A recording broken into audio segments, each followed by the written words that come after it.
saying hi to the neighbor. All right, so let's see if this live stream actually keeps going.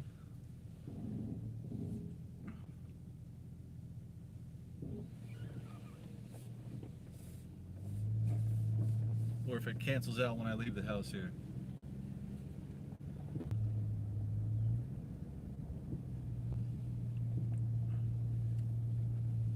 Okay, I don't know if this is going to start from the beginning or if I'm just starting now. Every time I leave my house, it disconnects. It must have something to do with the Wi-Fi connection switching over to satellite connection. Yeah, that's probably what it is. Well, whatever. Good morning, everybody. It's March 3rd, 2020. I've been a busy guy. Of course, I slept for almost 3 days straight. Last week, who knows what that was about. But I was exhausted. Couldn't stay up for more than a few hours at a time. It seems like I caught up with that. So this morning I am on my way to my probation meeting, which I repeat this every live stream. Good morning. I repeat this every live stream. I was arrested on January 4th, 2017, 3 weeks after uploading a video of a local police officer harassing me in a store. And I've been going through the whole kangaroo court process ever since.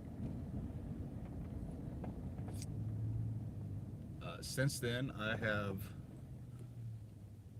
gone through quite a bit. I've gained a lot of knowledge. I've networked quite a bit. Ended up on some radio shows, some YouTube talk shows.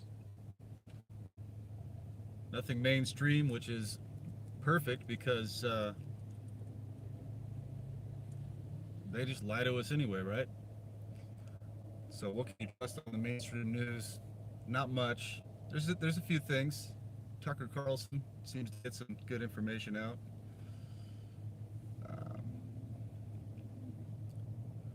Yeah, but anyway, I've been a busy guy. Gained a lot of knowledge. Gone through a lot of experience.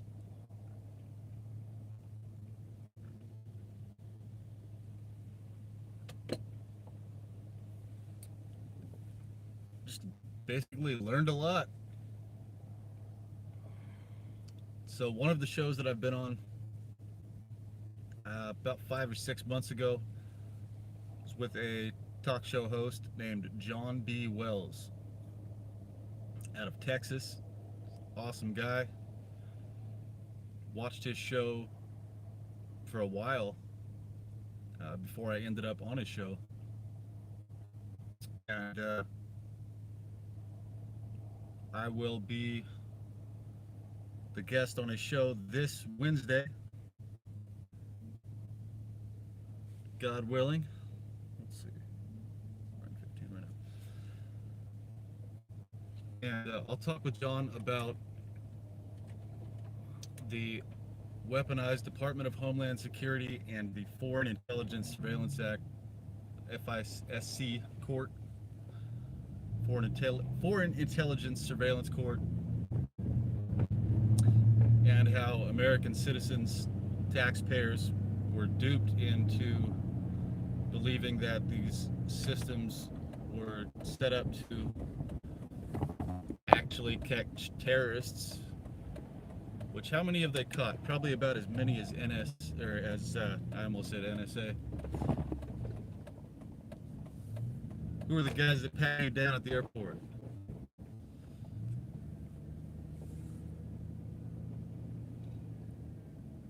I can't think of their acronym right now.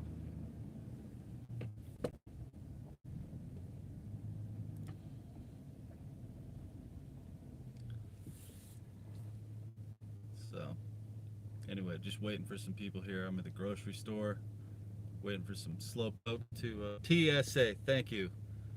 How many terrorists have TSA caught? Zero. Uh, so now it looks like that's actually changing. It looks like there are. Wow, you are pretty. Sorry, just got sidetracked.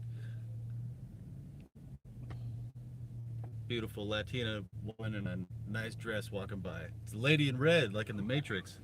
Shouldn't get distracted by that, right? Hey, I'm a guy. I'm a single guy. I'm not dead.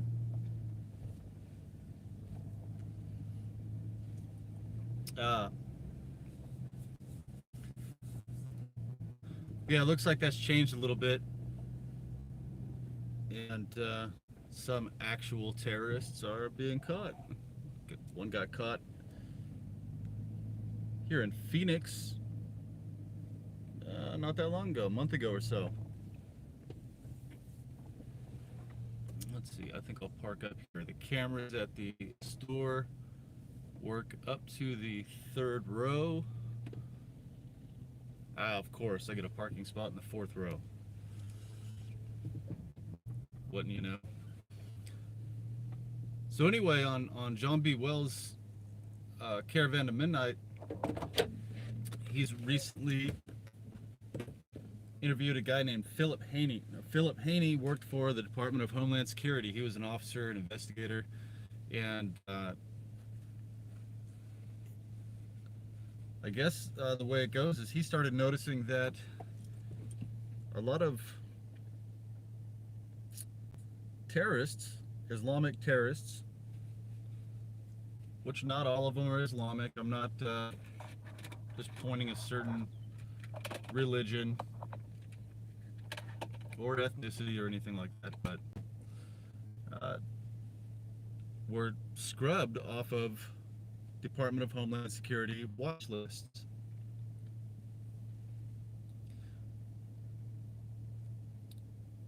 That guy had a bunch of information and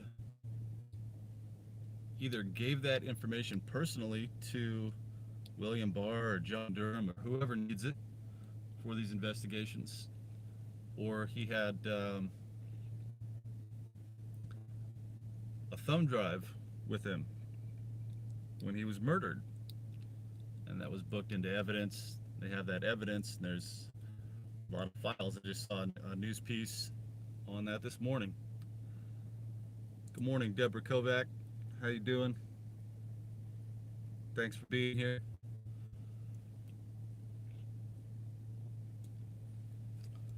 So Philip Haney appeared on this show, Caravan to Midnight, twice. Was talking about DHS corruption, and he was actually working in the DHS and could have testified in a court with evidence against the people that have weaponized these systems against us. Me, I'm a different story. I didn't work for DHS or NSA or CIA or FBI or anything like that. Worked in the Air Force as a firefighter, then a journalist, and just happened to connect a bunch of dots while I was in there and trying to live a normal life. Somehow got targeted along the way, and here I am. So what Philip Haney was talking about just happens to connect to what I believe connects to the targeted individual programs. It seems that actual terrorists, threats against our country were scrubbed off of the Department of Homeland Security watch lists, and good innocent American citizens were put on these watch lists. Whistleblowers, journalists, investigators, citizen journalists and investigators, veterans, people that identified as nationalists or patriots, and then a conglomeration of just everyday people that could fill those slots on that watch list, people that could be used for non-consensual human experimentation, uh, people that could fill slots basically just to have somebody in that slot to keep these compartmentalized groups federally funded and employed. So uh, here we find ourselves in one of the biggest scams in United States history. And long story short, they have a bunch of. Well, I'll talk about this more on the show, but it looks to me like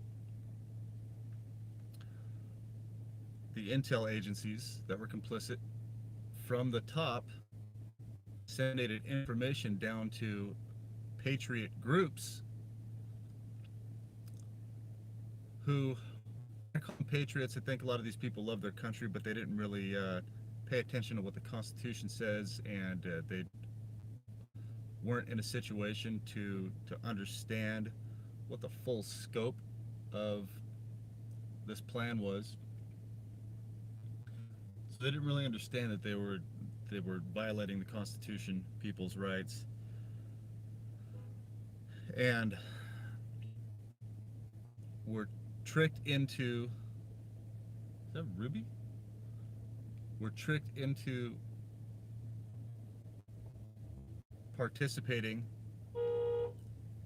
in organized stalking and harassment of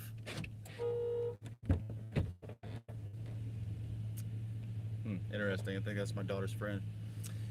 Uh, of other American citizens. So the divide and conquer strategy. So they used our American national security services to divide and take over our country, basically, it seems like. And a lot of good people have suffered because of it.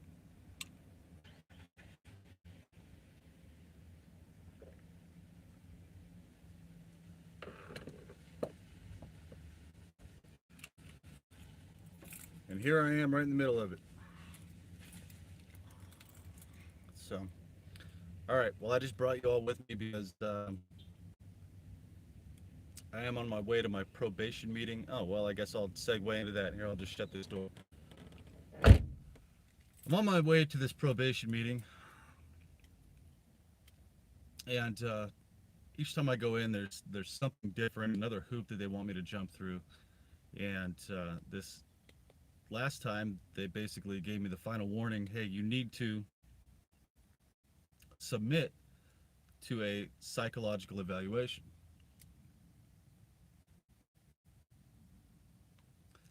I was told in court that I do not have to submit to a psychological evaluation unless the probation officer deems it necessary, which at the time I thought that's really weird. How does a probation officer determine if a probate needs to be psychologically evaluated? Wouldn't they need to be educated in psychology?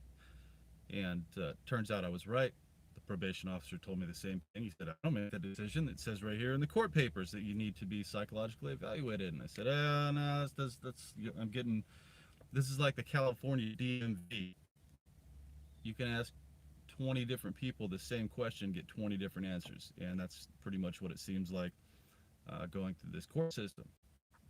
So I filed a motion to go back to court to speak with the judge and ask him why I am getting mixed information. I got a letter back saying this was already covered in court. We're not going to see you. Uh, Basically stealing my right for due process. If I have a complaint about misinformation that was given to me, I want to go speak to the judge about it, and I'm just denied my right to go speak to the judge Isn't that violating my due process? Not even giving me the opportunity to be heard? The answer is yes. Uh, so I was told that I need to submit to this psychological evaluation by the 29th of this month, and I finally gave in and I said, okay, I have to. I don't want to violate this probation. I'll just go ahead and go through this psychological evaluation and see what happens. They could hold me for 30 days. They could deem me delusional or schizophrenic, even though I've documented this for 3 years. I've got more than enough evidence. Everything that I talk about has patents, U.S. patents. There are more than enough people that are complaining about the exact same thing. We've identified how this operates, standard operating procedures, techniques, and tactics, and yet they still have the balls to call people crazy because it's their last defense. Somebody tried to, I think Pelosi said that Trump needs to be psychologically evaluated. Well, when a narcissist and a gaslighter is caught, that's what they do. When you've figured out their game and you figured out that they lie to your face and you catch them and you can prove it, then they want to call you crazy. It's uh, it's a psychological tactic. And then the people that aren't paying attention and they just listen to everything and repeat it, they go, "Oh yeah, crazy." They said crazy, crazy, without researching anything for themselves or looking at the facts. So I didn't have enough money to go see a psychological evaluator. It's $2,500 to $6,000. I interviewed probably 10 different psychologists. They want your insurance information, they want a retainer fee, and a promise to pay the rest of the fee.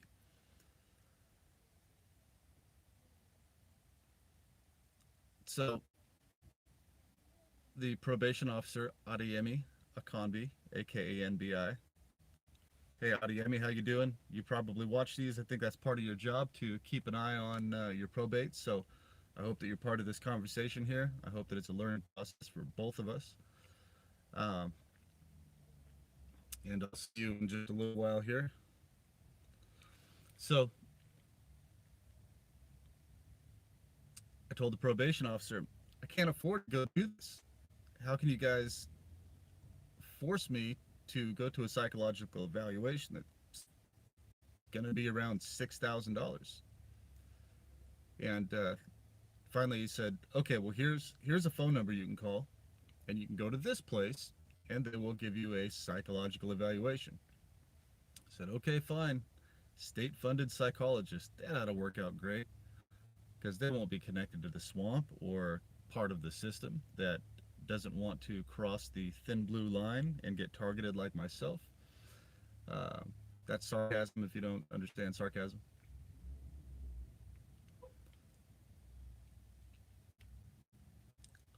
On the 25th, I called the phone number that was given to me to make an appointment to go in and be psychologically evaluated. The lady said, "I'm sorry, what? Why are you calling here?" And I said, "Well, this is the number I was given to call to make an appointment for the evaluation." She said, "Well, that's not what we do here. This is an emergency psychiatric clinic, and it's walk-in only. You come in and you let us know what your symptoms are, and then we help you. We help you." And I thought, aha, aha. It almost seems like they were trying to get me to go into an emergency psychiatric ward to complain that I'm having symptoms, and then they would have an opportunity to put me on a 30-day hold, evaluate, just say that I'm crazy. Well, he came in. He came in here. He walked into this emergency psychiatric clinic, complaining that of symptoms, and I'm sure they would write a whole bunch down, even though I didn't say anything about having psychiatric symptoms, and um, and then I would be screwed. So I said, no, that's not going to work for me. This is nowhere close to what I was asked to do. So I'll have to get back with you. I don't know what I said. Thank you for your time. Have a nice day.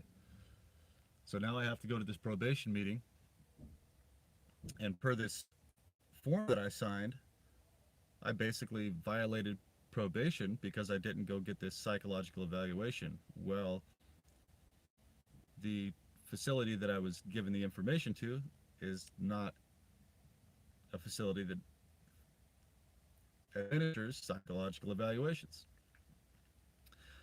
Uh, it's going to take time to interview psychologists, pick the right one, figure out funding. So let me backtrack a little bit. I spoke with the probation officer. Actually, I didn't speak with him. I called him and I let him know the situation. Hey, you tried to send me to a psych ward, and that's not what I need. I'm not going into a psych ward. Can you please call me back and let me know what plan B is? Never heard back from him. Got a text message saying, research who you want to be evaluated by, period. So, number one, I do not want to be evaluated. I've tried to fight this in court, been ignored, been stripped of my right of due process. And uh, two, what do I tell these psychologists when I call them? Where's the money coming from? Who's paying for this? I certainly can't. I had to sell my daughter's van that I bought her 6 months ago to get to work just to pay the rent this month, and we're still barely going to make it. I was behind on bills by like 2 months. I had to pay all of our bills to keep the lights on. Everything was just about to get shut off. Internet, phones, electricity, all of it. Within a few days, it was all going to get shut off. Sold the van, paid all those bills. After paying this probation fee, I'll need to pay about $100 a day. Uh, Still real close on just paying the rent, just so we can keep a roof over our head. So no return answer from the probation officer about who's going to pay for this. What do I say to the psychologist about payment, about insurance? No answers. So I was just left to wait until this appointment to talk to him better today. So that's what the situation is today. I do not know probation protocol, what their procedures are, if they could throw handcuffs on me today, because I didn't subject myself to an emergency psychiatric hospital, which is the furthest thing from what I need. But hey, I've learned that in some of these systems, they just do what they want. So who knows what will happen today? I should go to this meeting. I should be fine. I should come home and be able to get my work done and move forward. Do my interview on Caravan to Midnight with John Wells on Wednesday, and just try to make it through another month.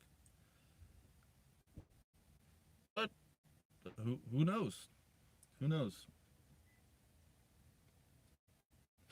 All right. I don't. Do you guys want to go into the store with me, or should I just go ahead and end this live stream and then? I don't know. It's always kind of fun going into the store, always running into somebody in there that has something interesting going on. There's always got, like Kevin Ship says, if I ever get lost, I can just stop and ask where I'm going. If I ever get lost, I can just stop and ask for directions.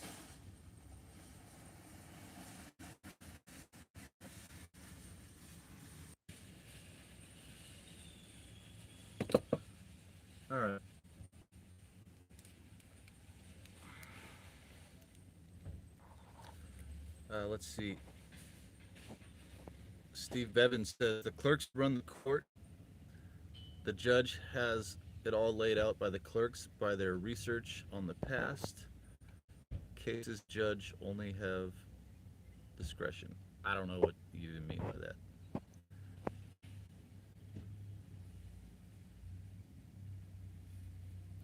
that. Some Deborah Kovac says, let the judge know nicely that you understand your rights. Ask the judge, do we still follow our United States Constitution? Because I believe in our Constitution in case of appeal purposes. Thank you, Deborah. That's I basically did that in the last motion that I filed. I respectfully requested that I be able to be seen by the judge and talk to him about that. But I didn't know I don't know anything about the appeals process either. So if I could get an attorney like Sidney Powell, I'd probably have a little more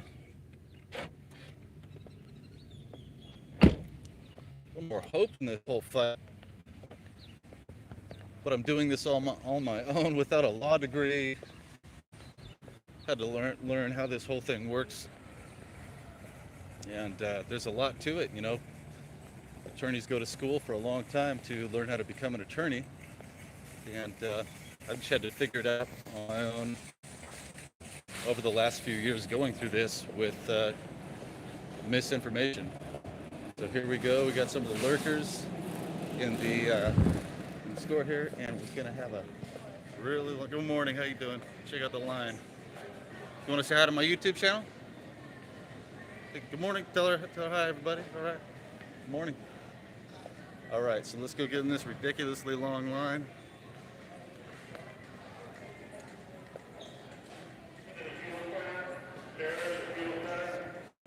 All right. Since this line is so long, I think that I will go ahead and check out here, and I might hop back on before the meeting. If not, and you don't hear from me by noon or so on Twitter, Michael at Michael Barden 8, MichaelBarden, number 8. Then send out the cavalry. Love you all. Have a great day.